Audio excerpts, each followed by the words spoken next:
Hola, soy Rogelio Guedea. Estamos en la Feria Internacional de Azcapotzalco. Vamos a hacer un recorrido entre este mundo de libros a ver qué encontramos, qué cosas. Bueno, sin duda, pues esto ha sido un gran encuentro porque Jaime Sabines es uno de los poetas más importantes de México. Es de los únicos que han logrado abarrotar los auditorios de la UNAM, etcétera, y es uno de mis autores más queridos porque la forma en que ha escrito su poesía tan profunda pero de forma tan sencilla logra conectar de manera impresionante con cualquier lector, erudito o totalmente alejado de la poesía, ¿no? Sin duda su libro oral es uno de los más emblemáticos. Por cierto, yo hice la tesis doctoral sobre Jaime Sabines porque desde que lo leí cuando tenía 16, 17 años me encantó, y su poema oral es muy emblemático, ¿no? El mar se mide por olas, dice, el cielo por alas, nosotros por lágrimas. El aire descansa en las hojas, el agua en los ojos, nosotros el nada. Parece que sales y soles, nosotros y nada, ¿no? Me da gusto que sea el primer libro que encontramos aquí entre este mundo de libros, y ojalá que vengan a la feria y lo puedan encontrar. No les va a quedar a deber en nada Jaime Sabines, ¿no? Esta es una de las novelas que a mí me parecen de una actualidad impresionante, ¿no?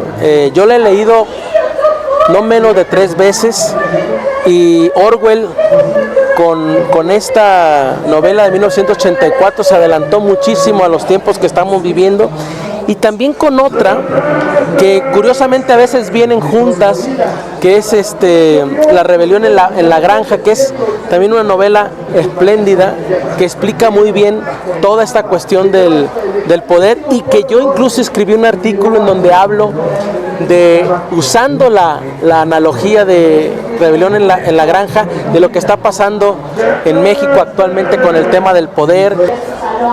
Yo creo que no podemos tampoco dejar de mencionar un libro del propio Paco Ignacio Taibo II, que finalmente es el alma de esta Feria Internacional del Libro, y con un libro muy emblemático. Bueno, Paco ha recorrido toda la historia de Latinoamérica, de España, de México, con autores muy emblemáticos, pero yo creo que el Che representa es un símbolo, digamos, de esta lucha por encontrar en nuestros países latinoamericanos tan golpeados por la corrupción, tan golpeados por las dictaduras, etcétera, sobre todo en el siglo XX, ¿no? Que estuvo plagado de dictaduras, y que estuvo también este poder ensombrecedor de la hegemonía de Estados Unidos y la lucha también de la Guerra Fría con la URSS, cuando llega toda esta avanzada del comunismo a Latinoamérica, etcétera. Entonces, este libro es muy emblemático y muy importante leerlo, porque reivindica precisamente todo este espíritu de lucha que tenemos los latinoamericanos, más allá de cualquier ideología, principalmente esta necesidad de encontrar pues la igualdad, ¿no? De acabar con la desigualdad latinoamericana en nuestro país, de hacerle justicia a los que menos tienen, etcétera. Y yo creo que el espíritu del Che Guevara por eso ha sido tan potente, y por eso ha perdurado con el tiempo, ¿no? Por mi formación como abogado y más específicamente como especialista en el ámbito criminal, en el derecho penal, trabajé 5 años en el Ministerio Público. Una novela que me marcó para siempre por la gran capacidad narrativa fue esta de Truman Capote, ¿no? A Sangre Fría. De hecho, fue una de las novelas que lograron ser como el sedimento de una trilogía que yo escribiría muchos años después, conformada por Conducir un tráiler, 41 y El crimen de los Tepames, y que esa capacidad casi sí, narrativa, pero también periodística, documental, que tiene, que contiene a sangre fría, me parece que es fundamental para todos aquellos narradores que piensan internarse entre los entretelones de la novela policíaca, ¿no? Yo sé que hay un prejuicio contra Murakami, etcétera, etcétera, pero este libro a mí me parece fundamental. ¿De qué hablo cuando hablo de escribir? Lo leí en una sentada, en una tarde, y me pareció fundamental, sobre todo 3 cosas que dice Murakami que son para mí con respecto al escritor, ¿no? Que efectivamente el escritor necesita de cierto talento, necesita, sí, también de cierta suerte, ¿no? Que las circunstancias, que las estrellas converjan para que pueda, pues, llegar, digamos, al éxito, pero sobre todo, dice Murakami, que necesita mucho coraje y mucha perseverancia, ¿no? Que son 3 como de los elementos que debe tener todo escritor para llegar a tener el éxito en este oficio, ¿no? Pero alrededor de eso, la verdad es que es un libro exquisito, porque trata muchos ámbitos de lo que es la cocina literaria de Murakami, su experiencia de su viaje que hizo de Japón a Estados Unidos, la lucha que tuvo que enfrentar contra sus propios colegas escritores japoneses, etcétera, etcétera. Yo realmente, para los escritores jóvenes o no tan jóvenes y para el lector común, yo creo que este libro es una joya, ¿no? Una novela clásica, bellísima, que no creo que vaya jamás a pasar al olvido, es obviamente El Principito, ¿no? A mí me enseñó una cosa particularmente, y fue la libertad de la imaginación, ¿no? Esa fórmula que uno debe de tener para no dejarse uno esclavizar, digamos, por ningún tipo de prejuicio cuando uno utiliza la imaginación a la hora de escribir, ¿no? Esa escena maravillosa, ¿no? De la cajita en donde pregunta, ¿no?, el personaje qué hay dentro, y solo señala unos agujeritos y dice, bueno, pues hay un conejo, hay esto, etcétera.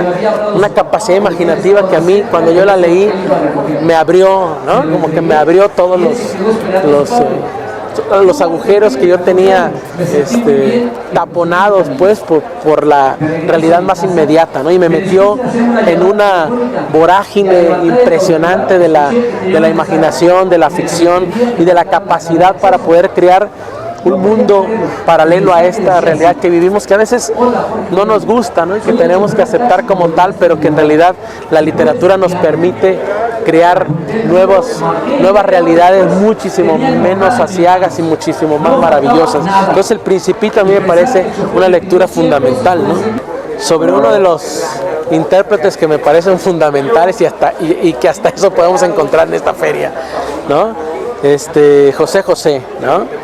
Yo creo, y bueno, yo sé que habrá quienes no les guste, pero a mí me parece el intérprete más de la balada romántica más importante que tenemos en México. Y otra cantante que me gusta mucho es Lupita D'Alessio, ¿no? Que también me parece de una gran fuerza y una gran intérprete. Y estos dos, ¿no?, José José y Lupita D'Alessio, me parecen un binomio impresionante de lo que es la cultura musical mexicana de los últimos 30 años, ¿no? Este libro, quiero contarles que lo leí cuando estaba muy chico, unos 10 o 12 años. Estaba en un librero que estaba en un cuarto de bártulos, de tiliches de la casa, y Hermilo Abreu Gómez era un autor totalmente desconocido para mí. Yo iba ahí a ese lugar castigado normalmente por mis padres, me encerraban ahí, y yo no encontré mejor cosa que ponerme a hojear los libros que estaban en ese librero. Me encontré a esta historia del niño Gui, que me pareció sorprendente también, maravillosa, ¿no? Los diálogos que tiene el niño Guy con Canek son impresionantes, ¿no? Como ese diálogo en el cual le pregunta: ¿es cierto que cuando los niños se mueren, niño Guy se convierten en mariposas? ¿Es cierto que cuando los niños se mueren, Canek, se convierten en árboles? ¿Qué pasa cuando los niños se mueren, Canek? Y le dice Canek: cuando los niños se mueren, niño Guy, despiertan, ¿no? Y aquello también me pareció a mí sobrecogedor, y por eso este está entre uno de los libros favoritos que tengo siempre junto en un apartado especial de mi librero, ¿no? En la brigada, no lo olviden, está Canek para descarga gratuita este libro. Así es que no tienen ni siquiera que comprarlo, vayan, descárguenlo, léanlo y disfrútenlo, porque es maravilloso, ¿no?